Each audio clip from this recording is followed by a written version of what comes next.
Eu quebrei o tráfico de droga no Rio de Janeiro. Estamos no Brasil! Alguém precisa começar a fazer diferente aqui. Boa noite, senhor prefeito. Boa noite. Caminha! Caminha! Já há 1 ano não morre ninguém nessa terra.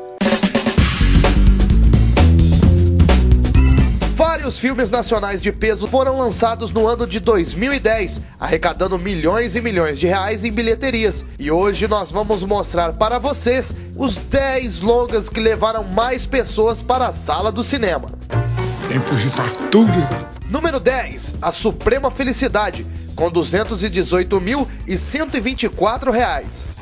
O retorno de Arnaldo Jabor depois de 20 anos sem dirigir nenhum filme foi recompensado com esse longa-metragem em uma trama envolvente que começa em 1945, mais precisamente no fim da Segunda Guerra Mundial, onde mostra a transformação da vida do jovem Paulo e suas desilusões amorosas, sempre apoiado por seu avô, um boêmio carioca que acaba se tornando uma figura de grande importância em sua vida.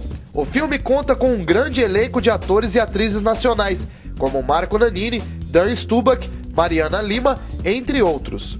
Número 9, Quincas Berro d'Água, R$ 281.173. Baseado na obra do mestre Jorge Amado, esse romance já ganhou várias versões para o cinema e para o teatro, contando com a hilariante história de Quincas, um funcionário público cansado da vida que leva e que em um belo dia resolve deixar sua família de lado e cair na farra, ganhando fama como Quincas Berro d'Água, o rei dos vagabundos. Quando ele é encontrado morto em seu quarto, sua família resolve apagar os vestígios de sua fase arruaceira e lhe dar um enterro respeitável. Só que seus amigos surgem no local e decidem levá-lo para uma última farra.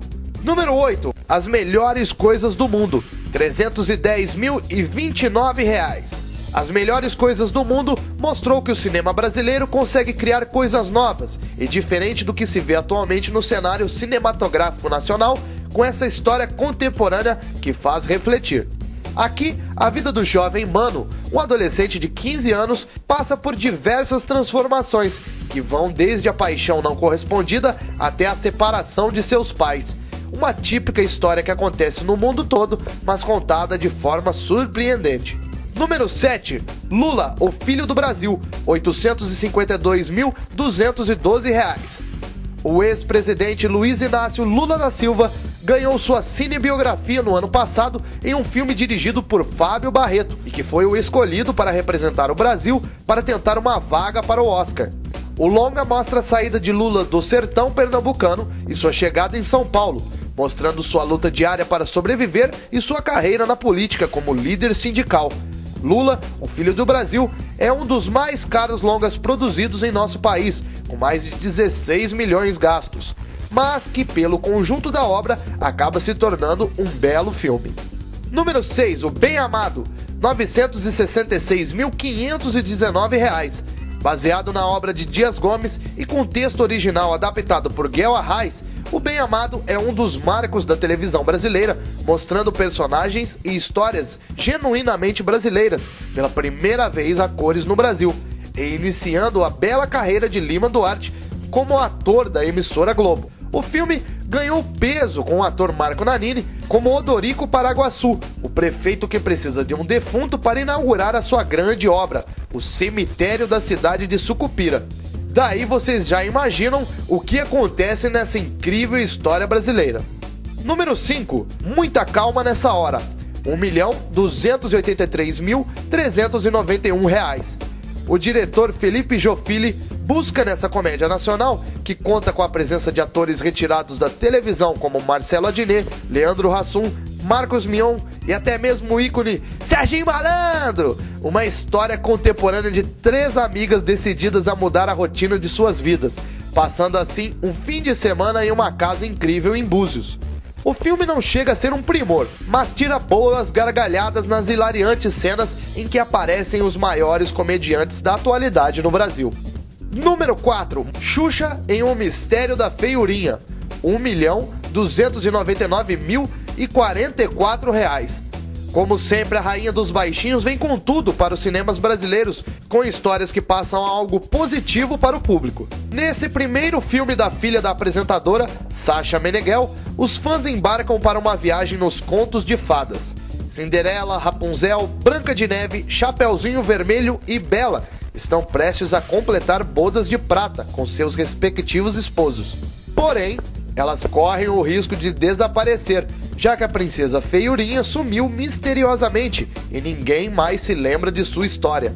Daí todos partem em uma grande aventura, onde no fim acaba naquele felizes para sempre eterno. Número 3. Chico Xavier, R$ 3.414.900. Dirigido por Daniel Filho e com uma das mais belas interpretações da carreira de Tony Ramos, Cristiane Torlone e principalmente do ator Nelson Xavier, o filme é baseado no livro As Vidas de Chico Xavier. O longa emocionou o público brasileiro com a cinebiografia do maior médium nacional em uma mostra da vida conturbada com lutas e amor. Daniel Filho dirigiu o filme sem demagogia, não querendo influenciar ninguém, mas sim mostrando quem foi o ser humano Chico Xavier. Número 2, Nosso Lar, R$ 4.060.000. Dando continuidade nos filmes espíritas, vamos falar desse longa que também foi adaptado de um livro, só que dessa vez escrito pelo próprio Chico Xavier e que já vendeu mais de 2 milhões de cópias no mundo. Para muitos, uma lição sobre a vida após a morte. Para outros, um belo de um romance. Nosso Lar conta a passagem que André Luiz faz depois de sua morte, andando pelo umbral, um lugar muito parecido com o purgatório, e que depois viaja para uma cidade onde encontra familiares antigos e descobre que existe algo depois da vida. Número 1. Tropa de Elite 2, R$ 11.081.199. Esse filme com certeza foi, além de uma das melhores continuações já feitas, também um marco no cinema nacional, trazendo de volta Capitão Nascimento, mais uma vez interpretado por Wagner Moura, um dos melhores atores da nova geração, que até mesmo dispensou o uso de dublês em algumas cenas. Lançado em 661 salas de cinema em todo o país, trata-se do maior lançamento de um filme brasileiro até então. Em Tropa de Elite 2, Nascimento enfrenta um novo inimigo, as milícias. Ao bater de frente com o sistema que domina o Rio de Janeiro, ele descobre que o problema é muito maior do que imaginava. Simplesmente sensacional. O ano de 2011 promete vários lançamentos, assim como o ano de 2010 para o cenário cinematográfico nacional. Você não pode perder e vamos apoiar muito mais o cinema nacional daqui por diante, com essas produções maravilhosas que vem acontecendo em nosso país. A responsabilidade é minha. O comando é meu.